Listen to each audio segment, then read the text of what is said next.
Bonjour, moi c'est Mike, Moi c'est Fabio. et on est les créateurs de Chronique Fiction. Alors on a une super nouvelle à vous annoncer, on va lancer un nouveau personnage sur la chaîne. Une série qui va parler des méchants au cinéma. C'est un sujet qui nous passionne depuis longtemps. Ça fait 2 ans qu'on travaille les morts au cinéma avec le coroner, et pour une fois, on avait envie d'attaquer un autre sujet, et ce personnage va nous permettre d'aborder le cinéma sous un nouvel angle. On va poster l'affiche sur Instagram, Twitter et Facebook dans pas longtemps, dans quelques jours. Elle est quasiment prête. Vous pourrez voir à quoi ressemble ce nouveau personnage, qui il est, à quoi ressemble un peu son décor. Ça sera déjà un peu les prémices de cette nouvelle série. Évidemment, le coroner est toujours là, il va revenir. Mais en attendant, on a hâte de vous partager cette nouvelle série, cette nouvelle création maison Chronique Fiction. Et hâte surtout de lire vos retours.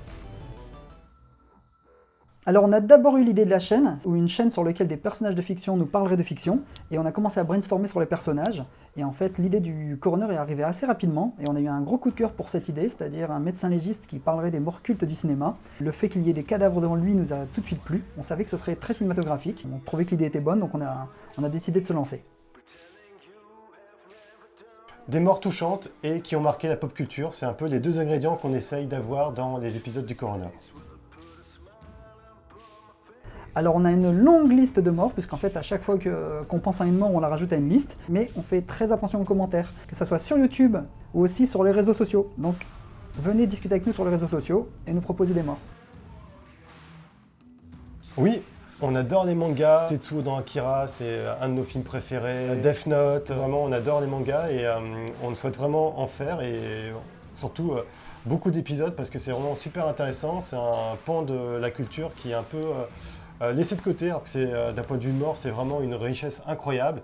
Et on va faire des épisodes de manga, oui, c'est sûr. Évidemment, oui, on adore les jeux vidéo, il y a plein de morts marquantes dans les jeux vidéo, on nous a beaucoup parlé de Red Dead Redemption, on nous a beaucoup parlé de Last of Us, on est d'accord, c'est des morts géniales qui ont marqué les joueurs et on a l'intention de les traiter. Il faut juste qu'on trouve le bon ton, la bonne chose à dire, parce que c'est des morts quand même assez récentes, mais dès que ça sera bouclé, on va faire un truc génial dessus.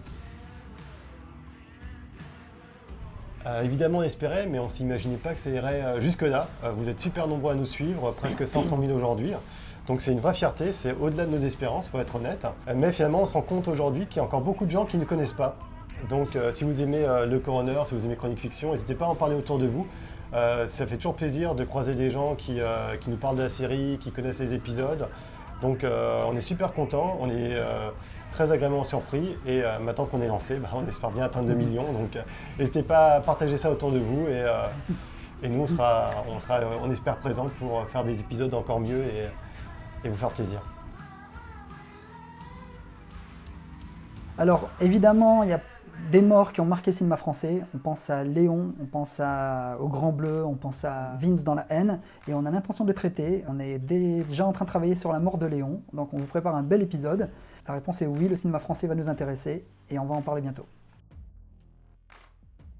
Plein de personnages, des crossovers entre les personnages, plein de nouveaux décors, plein de nouveaux aspects de la culture à aborder, les morts, les méchants et que sais-je encore. Donc ouais, plein de choses et on espère que vous serez au rendez-vous. Ça va super. Ça va toi? Ouais, ça va. Ouais, ça va. Mike m'avait contacté il y a quelques années après un film que j'avais sorti. Il avait beaucoup aimé la direction artistique. Puis du coup, j'ai vu un de ses films et j'ai adoré. C'est un univers très Guy Ritchie, ce que fait Mike. Et on a tout de suite accroché et ensuite on a enchaîné avec l'écriture d'un film en commun qui s'appelle Beach Pork and Blood et que vous pouvez voir sur YouTube. Oui, c'est un rêve que Mike et moi on a de faire un long métrage et on espère le faire très prochainement, peut-être dès l'année prochaine et on espère que vous serez là pour le voir et nous supporter. Ma série préférée, The Shield et aussi The Wire. Alors il y a beaucoup de séries géniales, mais j'adore Fargo. Alors mon film culte c'est Old Boy et le grand film c'est Forrest Gump. Le bon, la brute et le truand que j'ai dû voir 50 fois depuis que je suis petit, mais voilà, je kiffe les westerns et c'est mon film préféré. Milieu des années 90, j'étais dans ma chambre, je jouais à la console et Iris meurt en plein milieu du jeu. Un choc. Iris, la mort d'Iris. Il y en a beaucoup. En fait, ça change un peu avec le temps. Longtemps, la mort de Thelma et Louise. Franchement, à chaque fois, ça me fait pleurer à la fin. Et plus récemment, maintenant, c'est plutôt La Horde sauvage, un western des années 60, mais qui est vraiment super intéressant et la fin vaut le détour. Moi je dirais Jack dans Titanic parce que c'est une mort qu'on voit comme une mort qui n'est que romantique, alors qu'en fait elle symbolise tout un changement à Hollywood. Donc c'est une mort qui est plus importante qu'il n'y paraît. Battle Royale, parce que c'est un film japonais et que tout le monde pensait que la fin était barrée juste parce que c'était japonais, alors qu'en fait, quand on creuse le sujet, c'est hyper riche, hyper intéressant et c'est un film sous-coté. Pour moi, c'est un petit chef-d'œuvre et ça méritait bien un épisode du Coroner. Une chaîne qu'on adore, c'est La Séance de Marty. Marty, c'est un super monteur, il parle super bien du cinéma et des fois il nous aide sur le montage de nos épisodes. Il a monté notamment l'épisode 300 ou Fight Club. Allez voir sa chaîne, ça vaut le coup, c'est hyper travaillé, c'est hyper fin. Et puis en plus, si notre prochaine vidéo est à la bourre, vous pourrez lui demander directement. Donc le lien vers sa chaîne est dans la description, allez-y, ça vaut le coup, c'est génial. Alors oui, c'est nous qui répondons à tous les messages sur les réseaux sociaux. On adore, nous on vient du court-métrage, un monde où on n'avait pas beaucoup d'interaction avec le public. Donc là, ça nous plaît énormément de communiquer avec vous, échanger. Donc rejoignez-nous sur les réseaux sociaux, venez discuter, venez nous poser des questions, on adore ça. On essaie de répondre à un maximum de commentaires. Donc oui, c'est nous les community managers des réseaux sociaux. Le secret d'une vidéo de chronique fiction, c'est que c'est tourné comme un film. Un gros boulot d'écriture, un gros boulot avant le tournage, la construction des décors, le matériel, l'équipe. Ensuite, il y a un vrai tournage. Et ensuite, il y a les phases classiques d'un film. Montage, étalonnage, post-production. Il y a aussi la bande originale qui est faite souvent sur mesure avec notre compositeur. Donc tout ça, c'est très précieux, ça prend beaucoup de temps. Mais c'est ça aussi qui fait la saveur des épisodes de chronique fiction. On adore Pierre Bellemare, et on est à la recherche de quelqu'un qui a ce charisme et cette capacité de raconter des histoires. Et ça a été très difficile parce qu'il fallait une belle voix, avoir une gueule, et donc ça a été l'issue d'un long casting, et à la fin c'est Stéphane qui est apparu, et comme une évidence, et on est très content de cette collaboration. Oui, les dons, c'est super important, parce que les vidéos sont démonétisées, parce qu'on ne fait pas de placement produit grossier. Donc c'est grâce à ça qu'on tourne. Mike et moi, on vient du court-métrage, donc on est habitué à faire bien avec peu.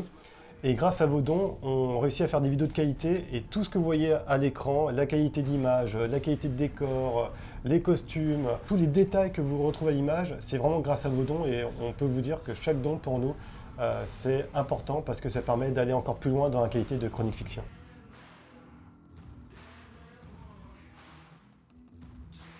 On a une super équipe FX sur le plateau pour les cicatrices, les cadavres, les effets de sang. Donc tout ça, c'est grâce à plusieurs personnes qui sont là pour s'occuper des cadavres. Et on est super content du rendu à l'image. C'est un décor monté de toutes pièces, créé spécialement. On a des croquis sur le mur. Là, on a tout inventé et tout réalisé nous-mêmes en studio. Breaking Bad, c'était super cool avec la drogue, la mallette et tout. C'était vraiment super plaisant à tourner. Et les épisodes de Noël, parce qu'en fait, juste Stéphane, il est trop drôle. Quand la fille qui a interprété le rôle d'Iris est arrivée sur le plateau, elle était déguisée en Iris, et le cosplay était tellement réussi, elle était tellement jolie, que c'était super émouvant. J'avais l'impression de voir Iris en vrai, et ça m'a fait quelque chose. Et le deuxième, c'est sur Fight Club, puisque c'est mon frère qui incarne Tyler Durden, qui apparaît en image furtif. Et donc c'était assez cool de voir mon frère sur le tournage, donc c'était un moment assez sympa. En saison 2, on a un studio qui est assez grand et en fait c'est super cool, c'est qu'on a pu accueillir des tipeurs.